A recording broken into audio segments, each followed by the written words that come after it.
সিলেট ৬ বিয়ানীবাজার গোলাপগঞ্জ নির্বাচনী আসনের সাবেক সংসদ সদস্য ও সাবেক শিক্ষামন্ত্রী নুরুল ইসলাম নাহিদের বিদেশ যাত্রায় নিষেধাজ্ঞা আরোপ করেছে সরকার।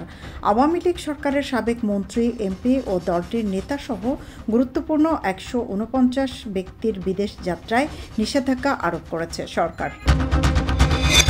গোলাপগঞ্জে ওএমএস কমিটির সভা অনুষ্ঠিত হয়েছে। বুধবার উপজেলা প্রশাসনের উদ্যোগে এ সভা অনুষ্ঠিত হয়। উপজেলা কনফারেন্স হলে অনুষ্ঠিত সভায় সভাপতিত্ব করেন উপজেলা নির্বাহী কর্মকর্তা মিল্টন চন্দ্র পাল। সিলেটের শাহজালাল বিজ্ঞান ও প্রযুক্তি বিশ্ববিদ্যালয়ের সাবিপ্রবি উপাচার্যের কাছে স্মারকলিপি দেওয়ার মধ্য দিয়ে প্রকাশ্যে এসেছেন শাখা ছাত্র শিবির সভাপতি ও সাধারণ সম্পাদক। বুধবার ছাত্র শিবির সাবিপ্রবি নামে ফেসবুক পেজে এ সংক্রান্ত একটি পোস্ট থেকে এ তথ্য জানা গেছে। সিলেটের শাহপরানে যুবদল কর্মী বিলাল আহমদ মুন্সি হত্যার ঘটনায় পরিবহন শ্রমিক নেতা রুনু মিয়া সহ ৫ জনকে গ্রেপ্তার করেছে পুলিশ।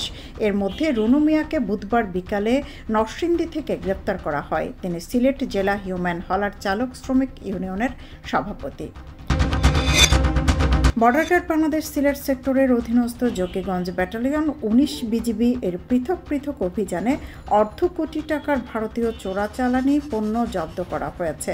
বুধবার দুপুরে জকিগঞ্জ ব্যাটালিয়ন ১৯ বিজিবি এর একটি প্রেস বিজ্ঞপ্তির মাধ্যমে বিষয়টি জানানো হয়।